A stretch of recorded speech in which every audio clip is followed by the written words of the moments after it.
You get approved for a $400,000 mortgage. The bank smiles.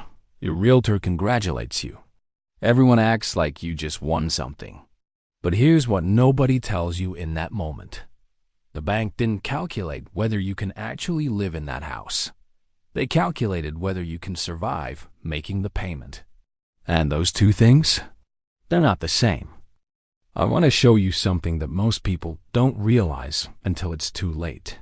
The number the bank gives you isn't based on your life. It's based on their risk tolerance. And if you follow that number blindly, you might end up trapped in a house you can afford on paper, but can't actually afford to live in. This isn't about whether homeownership is good or bad. It's about understanding what the real cost actually looks like when you include everything the bank conveniently left out. If this already feels a little too familiar, go ahead and hit subscribe. I break down money topics like this without the hype or the panic. Just honest numbers and real psychology. And if you find this helpful, the like button actually helps more people see it. So let's start here. Most people think that if the bank approves them for a certain amount, that means they can't afford it. That's the assumption. The bank ran the numbers, right? They're professionals. They wouldn't lend you money you can't pay back. Except that's not how it works. The bank's job is to lend you as much money as possible while keeping their risk low. They're not thinking about your grocery bill. They're not thinking about your car insurance going up or your kid needing braces or the fact that you haven't taken a vacation in 2 years. They're thinking about one thing. Can you make the monthly mortgage payment without defaulting? And here's the kicker.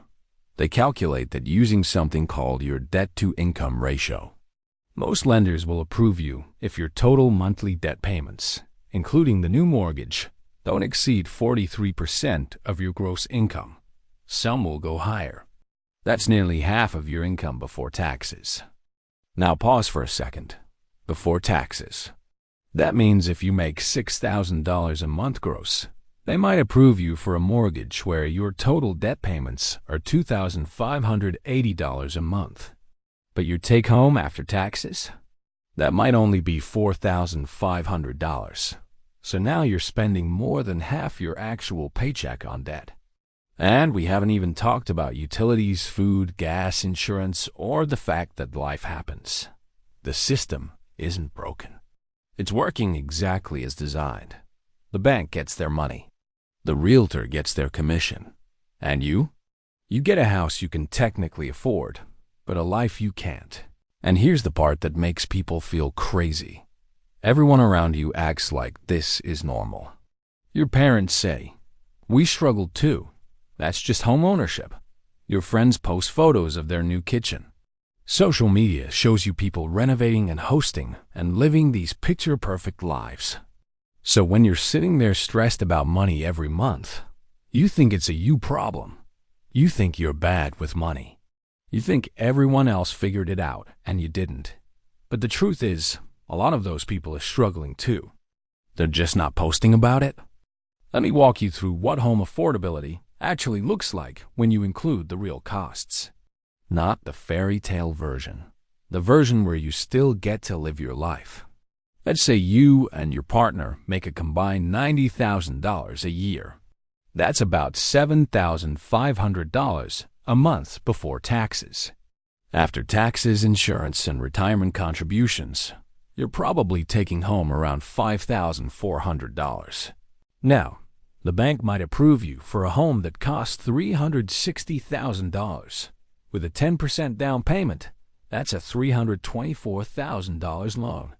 At current interest rates, your mortgage payment might be around $2,400 a month. Add property taxes and homeowners insurance, and you're closer to $2,900. The bank looks at that and says, "Great, that's only 39% of your gross income. Approved. But let's keep going." You still have a car payment. Let's say $400 a month. Car insurance, another $150. Health insurance premiums, $200. Phone bills, $100. Internet, $1.70. Utilities in the house, electricity, water, gas, trash, another $250 in a good month, more in summer or winter. We're now at $4,070 a month. You've got $1,330 left, and we haven't bought food yet. Groceries for 2 people, if you're trying to be reasonable, maybe $600 a month. Gas for the cars, $200. That's $530 left. Now, let's talk about the stuff the bank definitely didn't include. The HOA fee, if your neighborhood has one. That could be $100 to $300 a month. Maintenance and repairs, and yes, they will happen. Experts recommend budgeting 1% to 2% of your home's value per year. That's $300 to $600 a month you should be setting aside. Let's say you're optimistic and only put away $200. We're now at $130 left. For everything else, clothes, haircuts, gifts, vet bills, oil changes, toilet paper, coffee, a dinner out once a month, saving for an emergency, saving for literally anything. You see the problem? And here's what makes it worse. This assumes nothing goes wrong. No surprise dental work, no layoffs, no transmission failure, no medical bills, nothing. But life doesn't work that way. Life is expensive in ways that are invisible until they happen. And when they do happen, you're stuck. Because you don't have margin.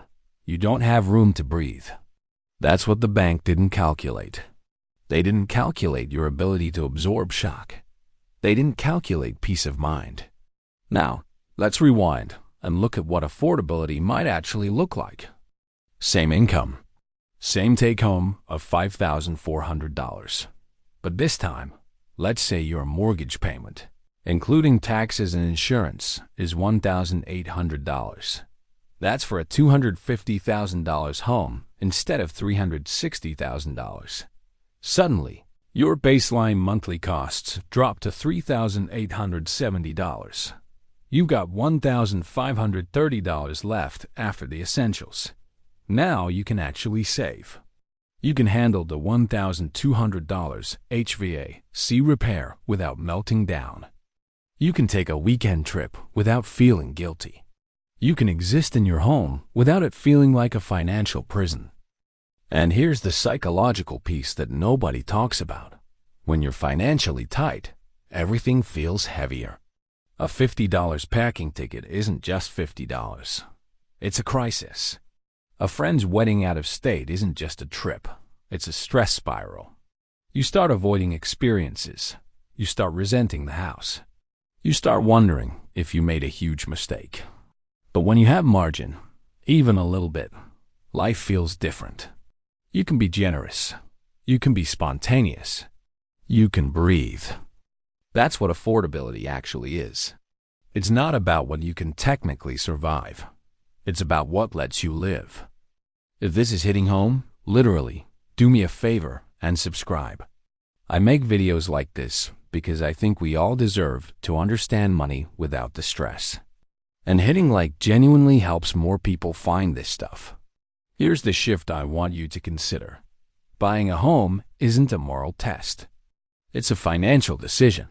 And financial decisions should be based on your actual life, not on what's supposed to impress people or check a box.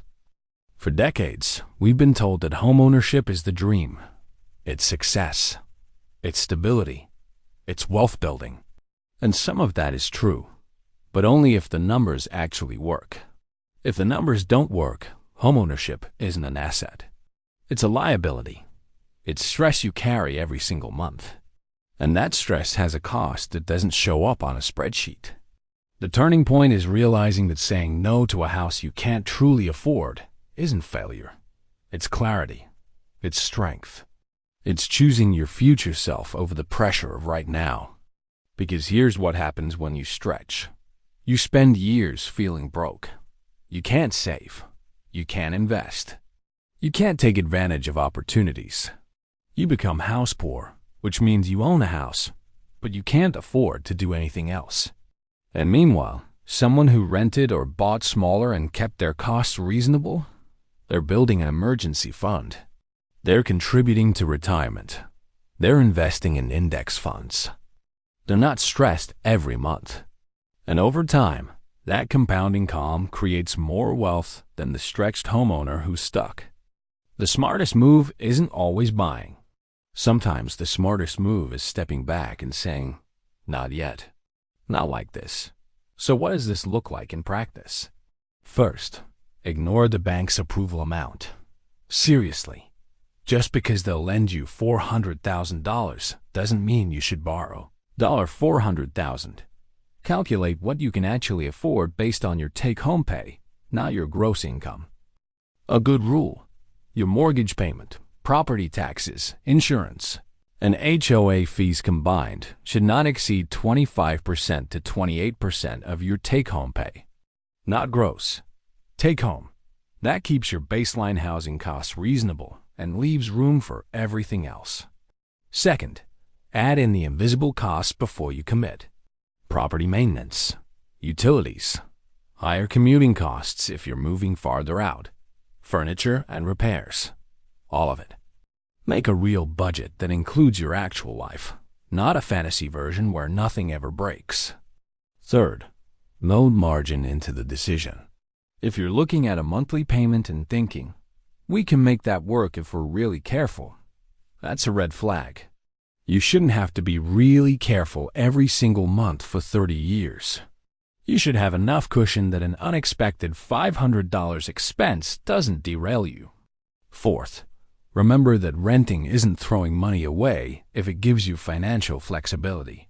Yes, you're not building equity, but you're also not tied to a property you can't afford. You're not paying for repairs. You're not stuck if your job situation changes.